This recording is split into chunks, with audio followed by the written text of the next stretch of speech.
성경 속으로 또 성경 밖으로 여행을 떠나는 불불TV입니다. 우리가 지난 시간에 에스겔 이야기 했습니다. 바벨론의 포로로 끌려간 에스겔, 또 같은 시대에 사실은 그것보다 조금 더 빨리 포로로 끌려간 유명한 예언자가 한 사람 더 있죠. 다니엘입니다. 오늘은 그 다니엘 이야기 해볼게요. 다니엘은 사실은 에스겔보다 훨씬 더 긴 시간 동안 이야기가 기술되어 있습니다. 왕으로 따지면 다니엘을 읽어보면 느부갓네살 왕이 나오고 벨사살 왕이 나오고 또 다리우스 왕이 나와요. 굉장히 긴 시대를 다니엘이 설명하고 있는데 그 이야기를 좀 차근차근 보도록 하겠습니다. 네, 말씀 읽어보죠. 다니엘서 2장 1절. 느부갓네살은 왕위에 오른 지 2년이 되는 해에 꿈을 꾸고서 마음이 답답하여 잠을 이루지 못하였다. 그랬어요. 다니엘을 바벨론의 포로로 끌고 간 사람이 느부갓네살이고, 다니엘이 이제 느부갓네살 왕 밑에서 이제 신하가 되기지요. 그리고 나서 이 느부갓네살의 꿈을 해몽해 준 것 때문에 그가 높은 지위에 올라가게 됐다는 이야기 잘 아실 거고, 뭐 두라 평지에다가 신상을 세우는데 절하지 않았다, 이런 이야기도 다 들어보셨을 겁니다.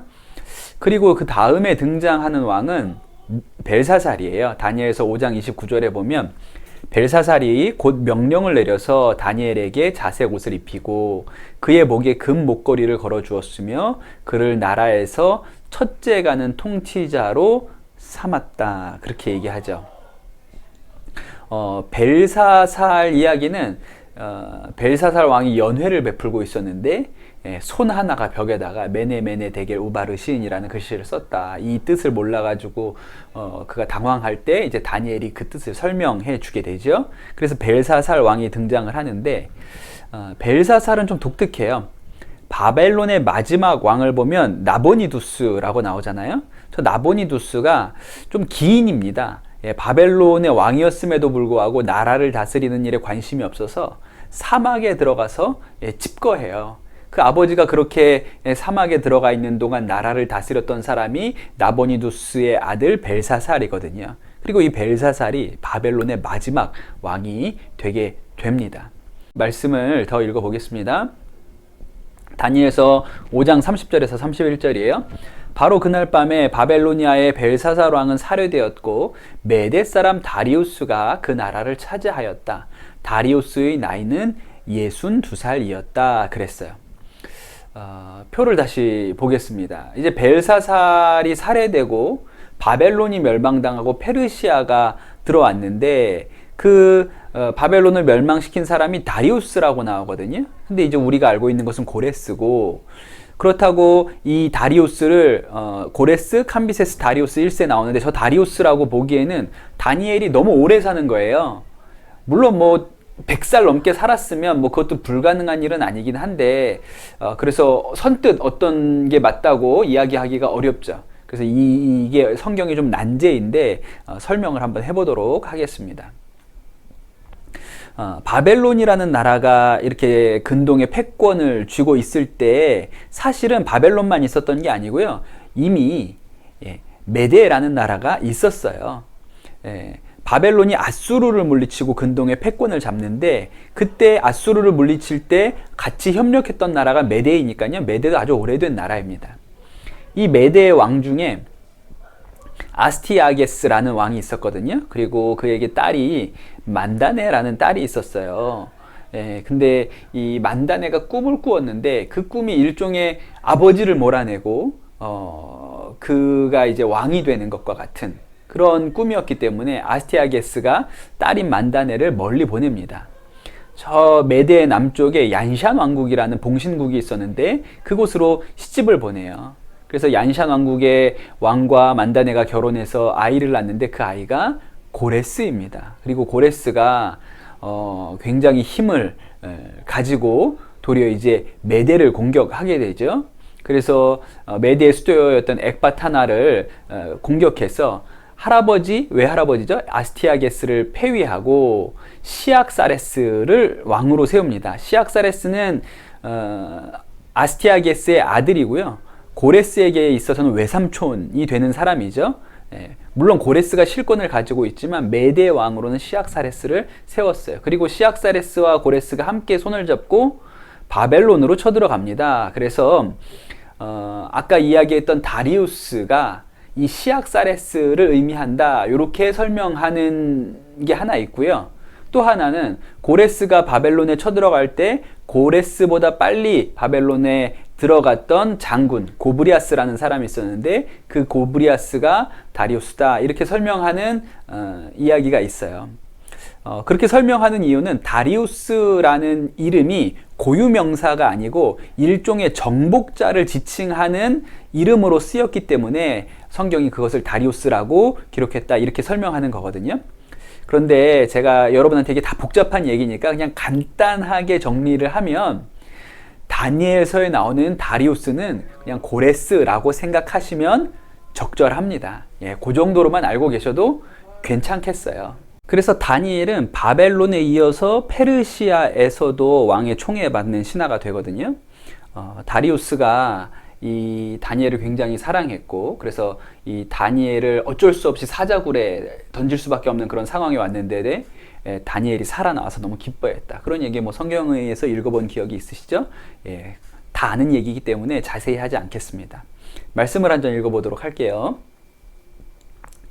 다니엘서 8장 2절 말씀. 환상 속에 보니 나는 엘람 지방 수산성 을레강가에 서 있었다, 그랬어요. 다니엘이 수산성에 있었다고 하는데, 이 수산성이라는 곳이 페르시아의 여러 수도 중에 하나였습니다. 겨울궁전이라고 알려져 있는데, 느헤미야에도 보면 느헤미야가 이제 유대 땅으로 오게 되는데, 느헤미야에도 보면 느헤미야가 왕에게 술을 따라주는 관원이었잖아요. 그런데 이 느헤미야가 있었던 곳도 수산성이라고 나오고, 에스더서를 봐도 수산성이 나옵니다. 그래서 이 수산성이 페르시아의 아주 중요한 도시였다는 것을 알 수가 있죠. 오늘 오랜만에 성지순례를 한번 가보도록 하겠습니다. 전혀 한 번도 가보지 않았던 나라로 오늘 떠나볼 텐데요.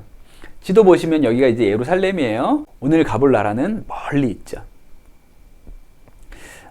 이란이라는 나라예요. 이 이란이 사실은 페르시아가 이 이란의 뿌리이거든요. 먼저는 이란으로 가기 전에 잠깐 사마르칸트에 가보도록 하겠습니다. 우즈베키스탄에 있는 도시인데요. 사마르칸트는 실크로드에 있어서는 아주 중요한 도시로 알려져 있고, 이름 자체가 멋있지 않습니까? 뭐 있어 보이죠? 사마르칸트라는 이름 자체가. 저도 못 가봤는데 꼭 한번 가보고 싶은 도시 중에 하나예요. 지금 사진은 사마르칸트에 있는 무덤입니다. 누구의 무덤이냐면 티무르 황제. 이 사마르칸트를 도읍으로 삼았고 그 중앙아시아와 이란까지 다스렸던 그 몽골의 후예라고도 할 수 있는 티무르 황제의 무덤이에요. 이 티무르 황제는 14세기에 살았던 인물이니까 그렇게 오래된 사람 아니고 성경하고는 굉장히 거리가 있죠. 근데 오늘 이야기에 좀 단초가 돼요. 이 사마르칸트에 뭐가 있냐면 다니엘의 무덤이 있습니다. 한번 볼게요. 지금 사진에 보여드린 곳이 저 언덕 위에 있는 데가 다니엘의 무덤이거든요. 어떻게 다니엘의 무덤이 우즈베키스탄 사마르칸트에 가 있을까, 이렇게 생각이 되잖아요. 아까 말씀드렸던 티무르가 이제 저 페르시아의 옛 땅들, 이란 지역을 정복하면서 그 중에 수스를 정복할 때 수스에 그 다니엘의 무덤이 있다는 이야기를 들어요. 다니엘은 기독교뿐만 아니라 유대교에서도 중요한 선지자고 또 이슬람교에서도 굉장히 중요한 선지자 중에 한 사람이라 그래요. 그래서 다니엘의 무덤은 능력이 있는 무덤이라고 알려져 있었는데, 이 티무르가 그 다니엘의 시신의 일부를 가지고 와서 이곳에 묻었다. 이 사마르칸트에다 묻었다. 그래서 이 사마르칸트에 다니엘의 무덤이 있습니다. 안으로 한번 들어가 보도록 할게요. 이게 다니엘의 관인데 굉장히 길죠. 왜 기냐면 다니엘의 시신이 능력이 있어서, 영험한 힘이 있어서 그 시신이 계속 자란다. 그래가지고 관을 저렇게 길게 만들어 놓은 거예요. 그래서 다니엘의 무덤이 사마르칸트에도 일부 있습니다. 사실은 다니엘의 무덤은 사마르칸트에 있을 뿐만 아니라 굉장히 여러 곳에 있다고 알려져 있어요. 그 중에 가장 성경적으로 신빙성 있는 곳을 한번 가보도록 할게요. 지금까지 계속 얘기했던 수산성이에요. 지금은 수스라고 불리는데 이란과 이라크의 국경 쪽에 있는 아주 작은 도시입니다. 예, 여기는 외국인이 방문할 일은 거의 없는 곳이고 가면 아마 여러분 연예인과 같은 대접을 받으시게 될 거예요. 이란으로 한번 가보죠. 일단 수스로 가기 전에 이란 사진 한 장을 보여드리는데 아주 이 사진이 상징적인 사진이라고 보여요. 이란에 여행 가는 일은 굉장히 드물죠. 예, 저는 다녀와 보기는 했습니다만 저도 비자 받고 들어가는 일 자체가 대단히 어려웠어요. 우여곡절 끝에 다녀오긴 했는데 이 사진이 여러 가지를 보여주거든요.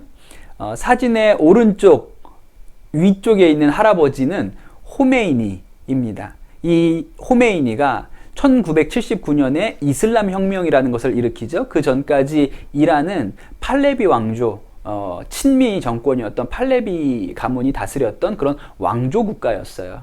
그런데 이 이맘 호메이니가 혁명을 일으켜서 팔레비 왕조를 무너뜨리고 이슬람 국가를 세우죠. 신정 국가를 세워요.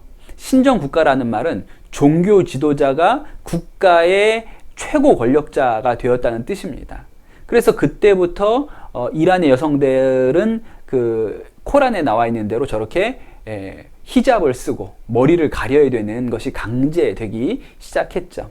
호메이니가 죽고 나서 정권을 이어받은 사람, 이란의 최고 지도자가 된 사람이 왼쪽에 보이는 하메네이입니다.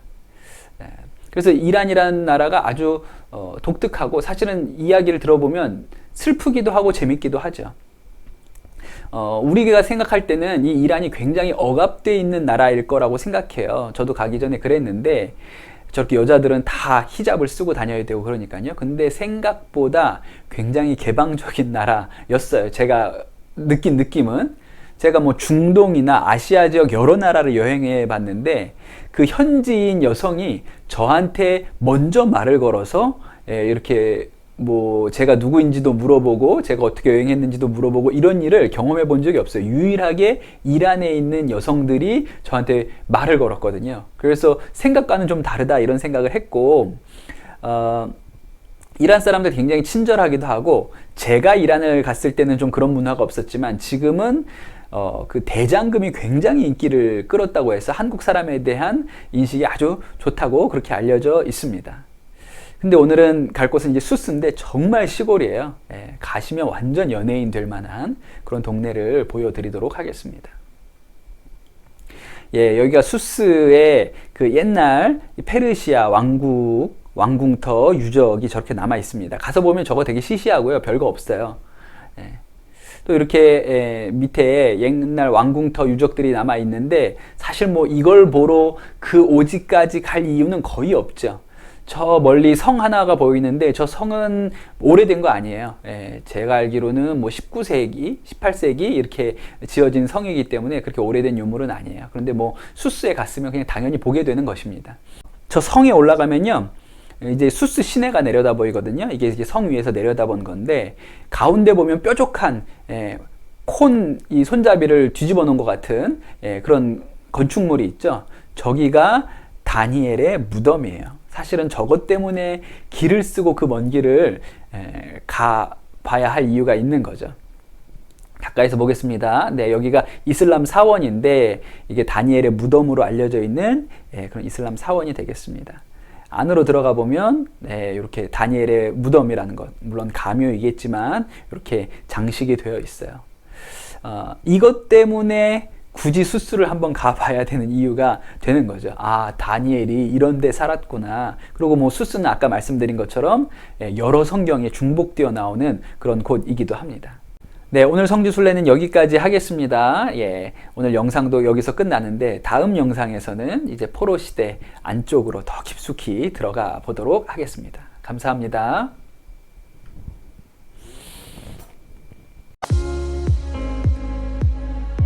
그 약속을 이루시려고 고레스 왕의 마음을 감동시켜서 이제 다시 유다 땅으로 돌아가게 되었다는 거예요. 이 성전을 다시 짓기 시작하는데 그 일의 핵심적인 일을 감당했던 사람이 수룹바벨이라는 사람이었습니다. 그래서 학계랑 스가랴가 당근과 채찍을 던지면서 이렇게 백성들을 독려해서 결국 성전 공사가 진행이 됩니다. 이렇게 왕들의 무덤을 절벽을 파서 지어놨어요. 또 절벽을 판 모양이 십자가 모양인데 예수님하고는 아무 상관도 없어요.